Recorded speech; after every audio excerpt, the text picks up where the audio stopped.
Namah Shivaya. Good evening. All kinds of creatures are feasting on us. Yes, not just the mosquitoes. I mean, the mosquitoes here really is paradise. And they want to experience the mosquitoes in one more in our headquarters. About like a little aeroplane coming on you from all sides. The surprising thing is they were here actually before us. How about that? So quite a few days you were very fortunate to have satsang about God, right? About God. That's what you were teaching, Swami. I couldn't find this morning. It is not on recordings. It needs to be, yeah, I wanted to listen to it.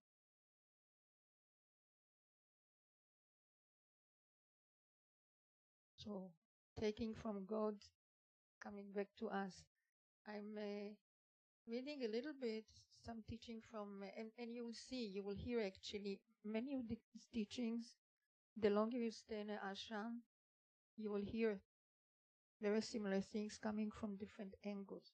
And even when Swami Shivananda, and we're teaching from Swami Shivananda right now, seems to be like the same topic, but each time it comes with a little different flavor. And any time that we're listening or studying these teachings, the beauty of it is because we are going through different changes along our life, and especially when we dedicate our life to spiritual practice, then each time, even the same teachings will sound differently. Have you experienced it? Yes, no, maybe? Maybe? Yes, of course. Not just when we hear, even when we teach. Probably we need to teach as long as we need to learn it, you know. I was teaching for quite a few years, many courses in positive thinking. Still needs to be worked on. We are like an endless project, each one of us. So this is a quote from Swami Shivananda at the beginning of the book. The book is called Self-Realization.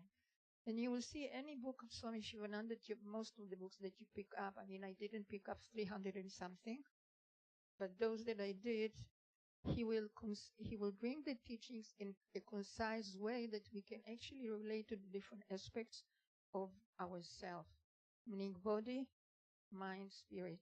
It is all inclusive. And when we are talking, communicating or communion or realizing the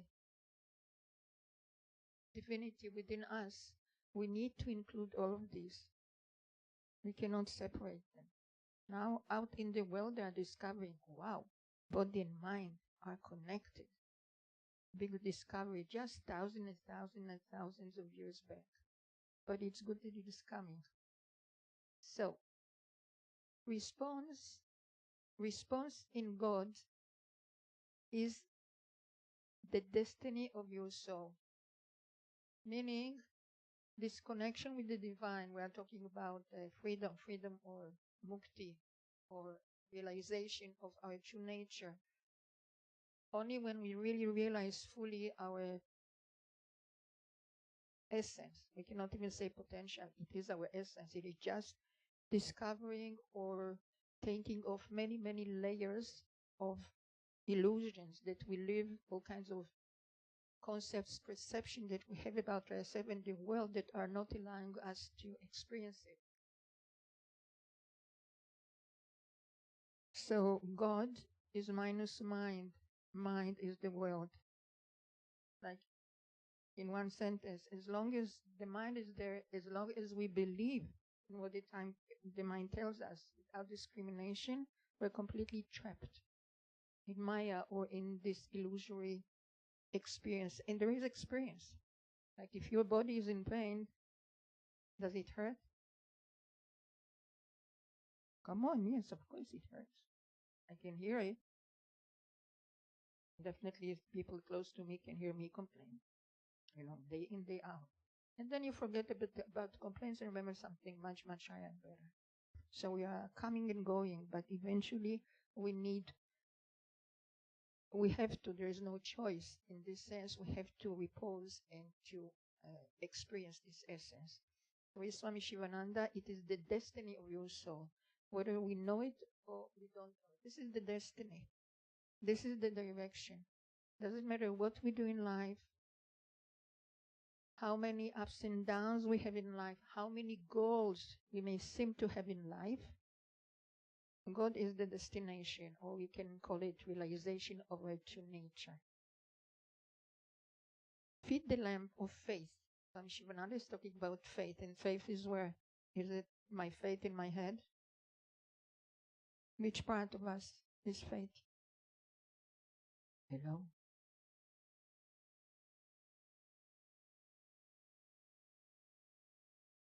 I didn't hear it. Yeah, but specifically faith. When you're inspired, then it inspires your faith. Isn't it the heart? Am I mistaken? The heart. So feed the lamp of faith and walk towards the chambers of devotion to rest in Him. You can call Him, you can call it her, you can call it it, in whichever way we perceive divinity. And each one of us can have a different connection. Yeah? Just with our father and mother, whether they are biological or not, but we have this connection. So sometimes we have more connection or easier connection with the feminine aspect, with the mother, and sometimes with the father, and sometimes nothing specific, something more expensive. So walk towards the chambers of devotion to rest in Him and to taste the fullness of life and the wholeness of joy. Anyone here wants to be joyous? Anyone volunteering? I do. Yeah, some of you know. You're too tired even to raise your hand. My God, we really need help. We're not even voting for God. Okay, for joy. Behold the Lord sporting on the stage of every heart and see in everyone the form of one God. So some people that are they need to be very scientific, show me, prove me God. So Swami Shivananda and others that lived in this reality, he didn't try it just because it was a nice idea or concept. He lived this reality. So they would tell us, look everywhere around, whether it is the people in front of us, whether it is this harmonium, the garden, the cats, the birds. Any birds in the ashram yet, or the cats have been too busy lately? Any hummingbirds? Parvati, you would know. We have some hummingbirds? Yeah. Somehow they managed to escape the cats. So everything is an expansion of that one reality. Discover the truth by loving and serving others with earnestness and sincerity and to the best of your capacity. So Swami Shivananda takes us from the loftiest, meaning if we want to reach that place or to discover it, we need to go, we use our heart, devotion, faith, and then he takes us all the way to the basics. We call it karma yoga. Ever heard about it? As some of our stuff. I'm seeing like this. Yeah, karma yoga, self-service. Why? Because there is a work to be done to purify our heart, and this is the first tool. And probably at the beginning, the hardest at the beginning, not just to serve, but to serve selflessly. Only then, when there is enough purification of the heart, because it purifies a lot of our ego, me, mine. Who should be was supper nice tonight? Hopefully, yes. Yes, no. Did you eat supper? Yes. Pramila, was there supper tonight? They were not feeding you? No. Not feeding our guests here? Was breakfast good? Ah, okay. Discrimination here. You have okay. You are biased about this the morning or the evening. Okay. This is also part of the divine. But even whether it was tasty or according to your tongue or it wasn't, still someone needed to be there. And trust me, that kitchen is like a furnace. There's no AC there. There's this blowing fan, huge blowing fan on the face, and you cannot escape anywhere. Mind you, dear Karma Yogis, how many years did we have the prep room, Swami? 6, 7, 8? 8. Before that, there was no prep room. Okay? No prep room. Now there is a prep room with AC. Like they don't know that they are also living the 5-star hotel style of the kitchen. Previously, even if the fence went bad and if there was no, when I came here, when there was not enough budget, the fence were not fixed. So you were cooking with the cooking. But if we can survive it, we thrive.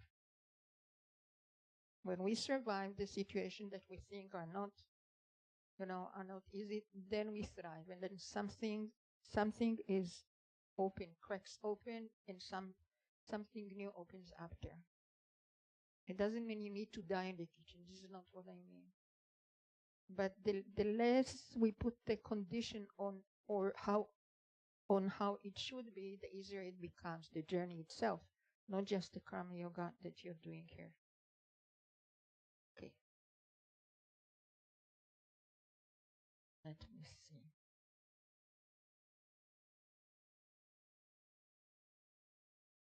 So here Swami Shivananda talks about the goal of life.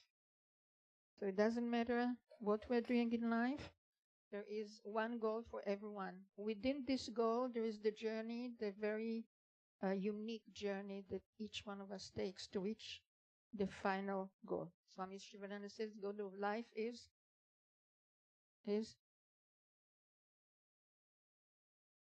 self-realization or God-realization. All sorts of fear, miseries, troubles will melt away when the knowledge of God dawns. Why? Because once even drops of it, once we have other experiences than just being attached to the body and the mind, something expands, then the perspective of our experience is shifting completely. And even if a situation is challenging and we have a bigger perspective, it is easier. Have you experienced it in your own life?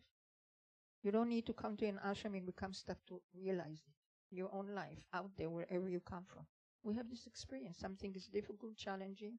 We don't run away from it. We go through the experience, complaining, kicking, and screaming, but we go through it. And then after a while, suddenly we realize something has shifted. So if we didn't run from it, away from it, then we grow.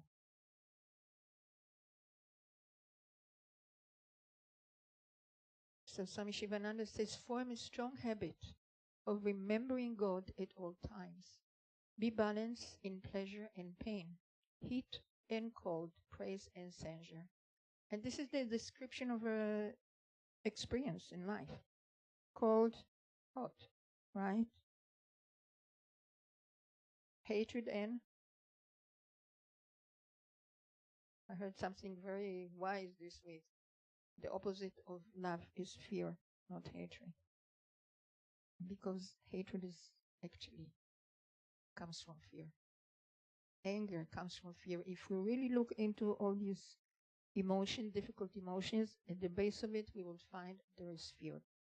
There is some basic fear, we cannot go into it, but here Swami Shivananda says, be balanced in pleasure and pain. Be balanced in it. It doesn't mean we don't experience. We do.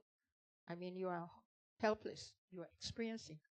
But the moment that you take a deep breath and you can look at it, take a little step backward and realize what is going on, and then we can live in more moments of peace.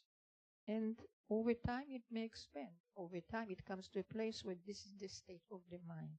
Now, someone like Swami Shivananda or yogis of that caliber, which are very high evolved beings, they lived in that state. So things were going on, actions needed to be taken, they were taken.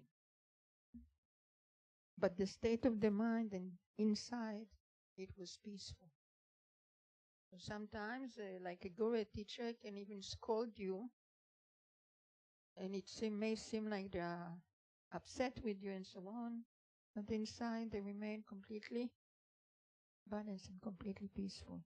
It's interesting, many years back, there was a lab in our Valmoran Ashram. They were experimenting scientists that wanted to see the effects of yoga. And one of the guinea pigs was Swami Vishnu. And so they could see. While he was tested, he was doing like talking and giving instruction to staff. He was scolding some and instructing others. But with the machinery, whatever, on the computer, it was very balanced. His seemingly external thing wasn't affecting himself inside. But sometimes they need to play. You know, like a mother or father need to play as if they are very angry with the child. Unless they develop some very advanced ways to make the child do the things that are good for them without raising the voice or reacting to anger. Ever happened to you? Have you lived before coming to the ashram? You did? Right. Okay. We're coming to an end. You need to sleep. Okay.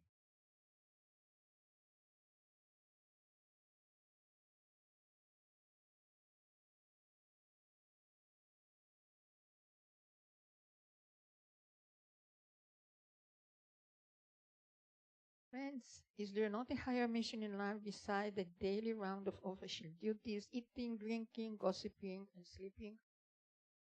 I trust that most of us asked ourselves these questions at some point in life, otherwise we wouldn't be sitting here. Is there not any higher form of eternal happiness than these transitory and illusory pleasures? Why? Because in one moment I experience pleasure, a second later I'm in pain. So what should I trust? The pleasure or pain? So the yogis are saying, don't trust any of these. Step back, go back, come back inside. Is there not a more dignified life than the sensual life? How uncertain is life here? How insecure is your existence on this earth plane, beset with various kinds of fears? Did you experience it in the last few years? No response. Wow. We have a bunch of really highly developed yogis. Or they are already in samadhi, no need even for meditation. Because to get to freedom, one of the main tools would be meditation. But for meditation, you need concentration. To be able to concentrate, you need a peaceful mind. Peaceful mind means less desires. Less me, go, and mine. Otherwise, you cannot meditate. So everything is interconnected. How painful is this mundane life? Should you not attempt diligently now to reach the divine place, the immortal abode of your original sweet home of pristine purity and divine splendor, where there is eternal sunshine, absolute security, perfect peace, and where there is neither disease, nor death, nor want? Why no want? Because we're experiencing the fullness, the wholeness, which we are originally. And all the practices, the different practices of yoga, their purposes, eventually to help us to purify the mind to such an extent that the mind, for the time being, will still be there, but in such a state it will not disturb and will not color our experience of the innermost essence. Maybe something a little bit more. Aim high to become an advocate or a doctor or an engineer or a millionaire is the highest, or doctor or an engineer or a millionaire is the highest of your ambition. Can this give you real freedom? Like anything, some of you that are present here, must have endeavor and put a lot of effort into your education. This is not, it is not to say that we don't need education. We need doctors, we need all of that. But if this is the highest that we aspire for, it means we're lacking in discrimination. Because when you have a deeper understanding and the inner yearning from that freedom that we cannot run away from, this is home, like home, then you will become a much better doctor, a much better father and mother, I don't know, employee, karma yogi, student, whatever. This will give whatever we do a higher and a deeper quality. Do you not like to attain perfection? Do you not wish to achieve the sum and bonum of existence, like the essence of it? Be bold and struggle for higher things. So Swami Shivananda is pushing us, right? It's very easy to be mediocre, especially when we get tired, when we're exhausted, we say it's easy to give up. And then he comes and inspires and supports us. And just one thing here, and I'll finish. I think this was also something that you read in one of the satsangs. All is God. God is all. This world is your best teacher or guru. There is a lesson in each experience.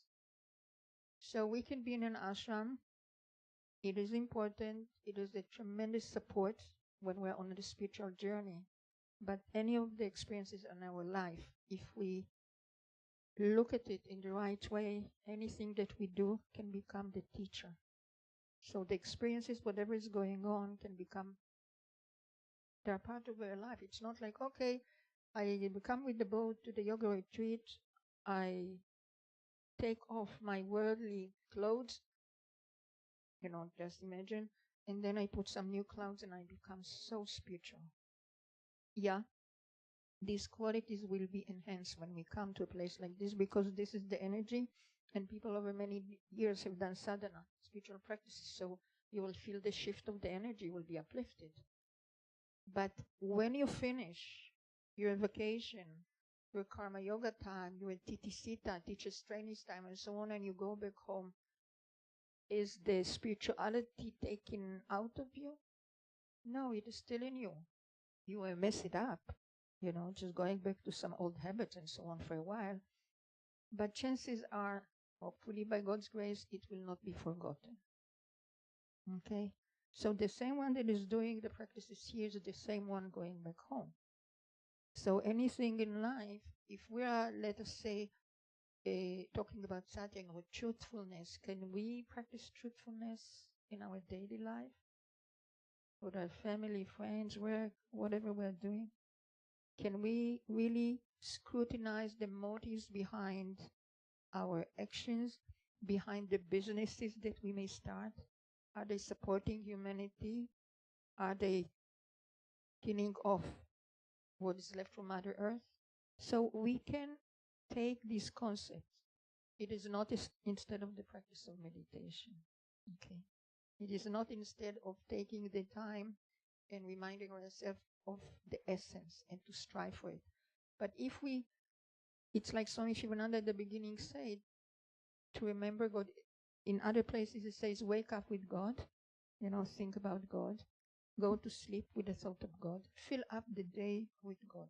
So even if we don't have the direct experience, that, okay, Bhargavida is sitting in front of me, I see her, I know intellectually that she has same essence as you and me, so I can do my best, to my best capacity, to do things for better, to better things, right? So anyone and anything in our daily life can become a work project. Does it work every day? Maybe not. Can you remember it once in a while? Yes. When you start doing regular sadhana, or you live in an environment that is conscious of it, you will be reminded of it more and more. So this world is your best teacher or guru. There's a lesson in every experience. Learn it and become wise. Every failure is a stepping stone to success. And Swami Shivananda, keeps saying it, especially in the Shivananda Upanishad, in the book that we have many times messages from there. Every difficulty or disappointment is a trial of your faith in God. Trial in our faith. Because if we give up, it means we give up on ourselves, not someone else. And we're encouraged never to give up. Doesn't matter how this is something I heard directly from Swami Hridayananda or Acharya. He said, I was complaining, this is not good. Like I would see the half empty. I was doing a lot, but still seeing just the half empty. And, I failed in this, I failed in that. And Swami Hridayananda said something that stayed with me. He says, I cannot relate to failure, mistake. Let us say you tried something, it didn't work, so there is plan A. Didn't work, he said, I have a plan B, C, like this. So you don't give up, you just go about it in a different way until you get where you need to go, if it is something of value. And then he said something that was, very striking for me at the time. He said, success is not like, this is my interpretation. It's not, did we have lately some fireworks from Atlantis? Lately? No one wins the lottery there in the casino? Yeah, so success is not like that. Occasionally it is, but it's not like that. And Swamiji said to me, success is when you don't give up. Doesn't matter. You did something that didn't work, you stand up or sit up, and you do it over and over again. You do not give up. In this way we are developing perseverance. Doesn't matter. Life will take us up and down. There will be times that we just feel like we are on the top of the aeroplane, not just inside. And sometimes under the ground, like the worms, they're hiding from the sunlight. But if we don't give up, then we are reminded of our essence, and then we can be successful. Every disease is a karmic purgation. So any difficulty, karma, something that we experienced in the past, and now we need to have the results of that experience. Every unpleasant incident is a test to your trust in God. Every temptation is a test of your spiritual strength. So there are endless opportunities in our life, in the ashram and out of the ashram, to do the practice. It's not to do asanas or meditation. All these are, it's part. But we need to remember it and to bring the mind into, except the time, I don't know how many hours you sleep, but to the time in between, the sitting on the cushion for meditation, the asanas, and whatever, to use it. Also when it gets very hot, in the kitchen. Okay, I think this will do for today.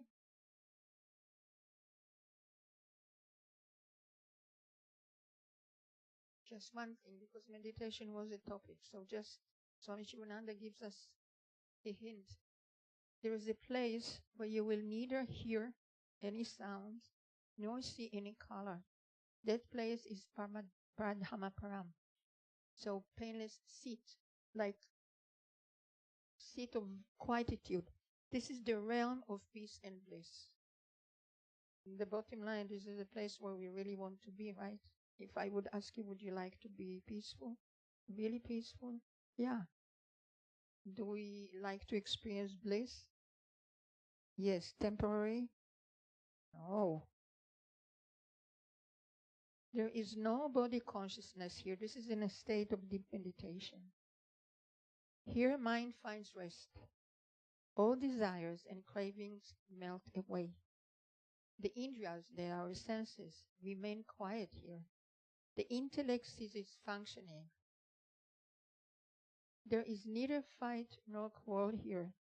Will you seek the silent abode through silent meditation? He's asking you, he's asking me. Solemn stillness reigns supreme here. Rishis, the yogis of ancient times of yore, attained this place only by melting the mind in silence. Brahman, the pure consciousness, shines here in his native fountain, which is our native home.